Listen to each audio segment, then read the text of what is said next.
Really? Now, we have experience with this permit thing. You don't get them, okay?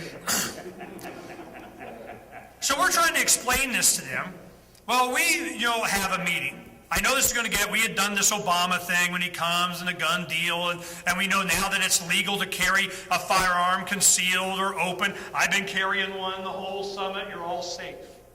That's a whole bunch of you are too, so, we're all good. This is a safe place. Through deterrence or demise, the bad guys go away, as Barry Hess says. So what happened is I'm going, okay, there's going to be people that's going to be at the airport, and I painted kind of a scenario for law enforcement. I called a guy named Al Ramirez. He's one of the confrontation prevention squad guys at the Phoenix Police Department. Been working with him for over 15 years. They don't go to protect our rights to protest or protect us, and we get to stay in the right place or know what our rights are, on public property, and don't step on the private property of the resort. That's, blah, blah, blah. No. They're there to protect their interest. When they know that we got video recording lapel pins and little memory keys and tie clips and cameras and quick on our smartphones and all this, you do something stupid for 5 seconds, I'll make you famous. And I tell them this, and we showed them. They come down to our workshop, him and his supervisor, and I showed him some of the YouTubes that were working. I said, this officer did something stupid for 10 seconds, and I can make a 3-minute video out of this with all kinds of Nazi music and, and graphics and this and that, man, feature. You guys are done. And all it takes is 5-10 seconds of you saying something stupid. How about you not say something stupid? If you guys will be there and be perceived as defending our rights, because when it comes down to it, it's your local law enforcement. It's going to be your local police officer that's going to be protecting you against something. If you got some other shiny badge saying they're going to whatever. Will they? We give them a chance. When we told him, Obama, when he came during all the health care thing was leading up to that, and he came to Phoenix to speak at the VFW event, it was all about health care. The Republicans wanted to have it. It's going to be health care. Of course, I didn't get that memo. I mean, he's talking to Veterans of Foreign Wars about health care. But the Republicans and the KFYI and all the Sean Hannity and the Rush Limbaughs and the local talk show hosts, this thing, it's about health care. Well, later when I went on their show afterward, they're yelling at me because, we made it all about guns and it was supposed to be about health care. And I'm going, I don't know. I didn't get that memo. Is there some list I'm supposed to be on or something? Did I get to what I'm supposed to be able to protest about? Is that seriously? I didn't like that too much. What had happened is that we went to the police and I said, look, we're going to be there with guns, doing live interview, and you're going to be there perceived as protecting our rights, and whatever press we're going to say how great and wonderful the Phoenix Police Department is. You guys are the man. And they go, cool. That's exactly what happened. And there's more to it than that and so on, and we had a lot of fun with it. It got drug out, and of course MSNBC doesn't want anybody to know that, the guy carrying AR-15 was black, that kind of stuff. But it's what stopped them from coming after us here like they did in 97, 98, or 96 with the Viper militia here. We have good friends of ours that spent 5.5 years in jail for stuff they just made up. And who was the prosecuting attorney on that? Janet Napolitano. She became governor. Who's had a Homeland Security? You think she wasn't ready to come to Arizona after you had the Southern Poverty Law Center, Heidi Beirich, here several times? She was on my show 3-4 times. I'm going, seriously? What is it? And they kept coming, I'm being nice to her, but we're getting out the information that we want. So we knew that by working with local law enforcement, we at least gave them an opportunity to at least be perceived as protecting our rights. So I called Al and I said, look, we need to talk about this TSA opting out thing. This is before it became big news. It's probably a week before it really started to become an issue. And I said, we know where this is going to go. You think you know, but no, this is going to be a lot bigger than you think. I want you to go ahead and hook up to where the Phoenix Police, he had been down to our shop before. You come down, bring your supervisor, and anybody associated as liaison to the unions, the Homeland Security, we'll get invited to TSA. We're all going to have it out. TSA, she was a new girl. Her name was Heather Gallagher, I think it was. She had just been on the job for a week and a half. She calls me, oh, hi, yeah, I'm from the TSA. Oh, we'd love to talk to you. I'm going, you're so new. You have no idea what you're doing. Well, it's tomorrow. We'll come there. I say, I'll give you a call if there's a problem. 15 minutes before the meeting, man, she's, well, I'm not going to be able to make it. Oh, did that come from the highest authority? High enough, okay? So she's like trying to keep her job, from even agree that she even talked to me, okay? So she wound up not coming. Who did come was 6 plainclothes officers, all wearing guns and badges, from the Phoenix Police Department, Homeland Security guy, you had the Confrontation Prevention Squad, the Community Service, the Union, the head, whatever. As we're sitting there, the conversations go like this. We had the video camera on, some of the guys are there. We had the video camera on, they introduced themselves. Now we're going to have this meeting about this. I go, okay, now turn it off. I go, everything off? I go, we got a security system here, but we have that, and it doesn't have audio and whatever. We just have pictures in case anybody draws. So I go, we're going to have a conversation without the video on so we can have a free flow here. The conversation went for 2 hours. During the middle of it, they asked for a break. One of them, the big Chester guy, he's like, well, we're going to need to collect our thoughts. We need to take a break. So it was 20, 30 minutes they were gone. And we just went about our business, busy getting stuff ready, doing whatever. And then finally they come back, sit down, and they tried it again. Yeah, but you have to. And I'm going, man, you want to try and convince these young people at ASU that they got to stand in some little free speech zone kind of thing, you knock yourself out. But during that 20 minutes, we're educating them on what not to do.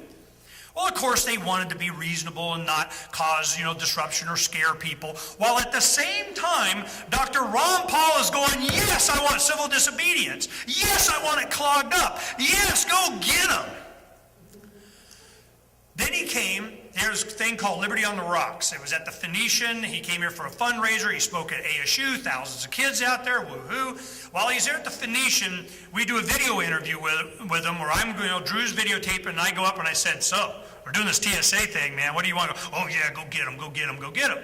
So with the endorsement of Dr. Paul in this thing, and the people already riled up and the media covering this, something was going to happen that week. But it was 3 days before that we had been talking to Phoenix police. All of a sudden, it starts hitting all the news. All of a sudden, all the news cameras start coming down to our studio in the Freedom's Phoenix workshop, covering what we're doing. All of a sudden, they're seeing Ron Paul. All of a sudden, it's becoming all of a sudden, they're wanting to be my friend again. Ernie, I wanted to apologize for these other guys. They're new. They don't know how to deal with people like you. It's all peace, man. It's all going to be good. Don't worry about it. None. I find out later through people that I know that are police officers that work down at Sky Harbor, they were getting the briefing. Well, this Ernest Hancock guy is going to come in, may have guns and, blah, blah, blah. And they go, yeah, we know, Ernie. It's no big thing. Don't worry about it. Oh, they want to get him amped up. But I think really what they want is they wanted to have it smooth because Sky Harbor is known as the world's friendliest, America's friendliest airport. I go, we want to keep it that way.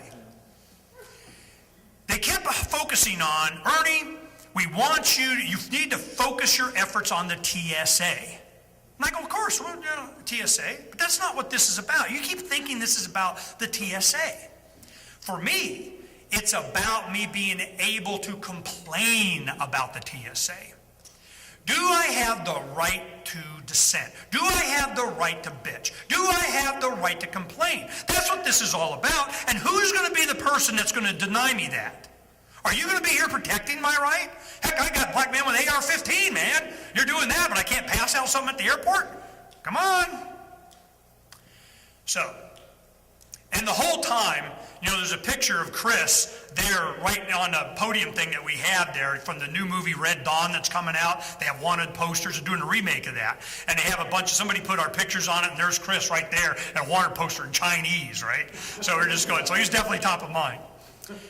So what are you guys going to do? I said, I have no idea. They really thought that I had a plan, that we already knew what we were going to do. I had no clue. Because I don't like to collectivize and centralize and have this plan. Let the people blossom. Let the people have their own ideas. Whatever happens will happen. Let it go. But they could do it at Freedom's Phoenix. We'll supply you with some material. We'll give you an opportunity. We have the space. We got some volunteers. You got a good idea? Let's rock and roll. So then we had we got it out that we would go, these were the possibilities. Jim Sharp and his producer, McJunkin, which was interesting, his last name. Don't be touching my McJunkin. He put on a kilt. He actually went down to the airport, both of them, in a kilt. Now, whether they had underwear or not is, we don't know for sure because the TSA he didn't actually go through the checkout point. But he was thinking, he goes, it's $59 for a Southwest airline ticket. I opt out and I go over and I'm going, all right, man, do it up. And I got my kilt, no underwear, what's going to happen? I go slowly up your leg until I meet resistance, then down, and do it. And I mean, this is what they say. And I'm going, okay, slowly. So what we decided, and we had some kilts, and we did that, and I told the officer, I go, let me give you a scenario. Thomas, look, where's Thomas? Thomas loves that V mask. You may have seen him, around sometime wears that V mask. Man, they don't like you wearing masks in the airport, man. They just don't like that. But I go to him, I said, is this illegal? They just passed a law, or an ordinance, just a couple weeks ago, that in Washington, D.C., you can't wear masks anymore. You can be arrested. So we go, all right. I go, what if I'm at the airport and I'm wearing a mask? What if that mask is painted half blue like Braveheart? What if I'm wearing a V mask painted half blue in a kilt with no underwear? What if I'm wearing a V mask painted half blue with a kilt and no underwear, wearing a big sword and a gun, passing out stuff? What then? Well, we're going to have to check to make sure you're I have to tell you, if you're going to start IDing me, huh? You ID enough of these activists, and I guarantee you come against someone that's just not going to, give you their ID. Then what? And they're legal. One of the officers pulls out his phone, and he goes, yeah, you want to know what happens? This is what happens. And he had already up on his smartphone a story that we did about 4409, one of our videographers, that was covering a protest of camera fraud, where he's standing on a sidewalk, covering it, this news thing, he puts it on his YouTube and so on. Scottsdale police come out, and they want to ID everyone, and he refuses to give his ID. I'm on a side, I'm not doing anything. Arizona law is that unless you are in the commission of a crime or suspected of going to commit a crime or a crime, something to do with a crime, they can't go up to you and just do papers, please. He knew this. Nope, not giving them to you. Yeah, you are. No, I'm not. Yeah, you are. No, I'm not. So finally he arrests him, they haul him off, 5 charges, including because he didn't produce his ID fast enough. The police car was sitting there at the side of the road disrupting traffic. So he's charged with that. Charged with all kinds of stuff. It's a long story. Mark Victor is his attorney. He does the I'm appalled thing. It goes to trial. The prosecutor didn't want to do it. The judge was there, man. He already had a deal. Somebody's going to be found guilty of something because we want to have this argument. And his argument was, he goes, I'm willing to entertain an argument from the prosecutor that even the calling of police is enough suspicion of a crime, everybody has to produce ID. The prosecutor wasn't even willing to do that. He goes, I don't know, judge of the law. He actually, the prosecuting, assistant prosecutor for the city, he brought up the law and showed it to the judge. He goes, well, he's kind of not, right. So you're saying you're unwilling to, and he's like, man, we're sitting there. There's like 5 or 6 of us sitting there. And then Mark, and he does his I'm appalled thing, and he keeps going, he's slamming. So he gets what's called Rule 20. They just totally dismissed everything. And we sat there dumbfounded, looking at each other. What the hell just happened? Mark turns around and he goes, I do this every day. I got this stuff. So this officer is holding up the story of him first getting arrested without knowing or researching what all the other stuff behind it, that we drug it out for months, that it was in the press, that we made fun of him, that they had to Rule 20 it, that everything was dismissed, that he raised money because of this, that he went back, during the Minneapolis-St. Paul rally for the Republic, or where it was for Ron Paul at the RNC convention back in Minneapolis-St. Paul, that people were going up to him giving him silver. They didn't know any of this. All he knew is, we know what happens. You know what happens. You get arrested. And I look at him, and I knew Al, one of the guys, and this was his boss, his new boss. He'd only been on the job a couple of weeks. And I go to him, and he already knew the full rest of the story. I'm going, you know what happened with that, right? That's what we're trying to avoid.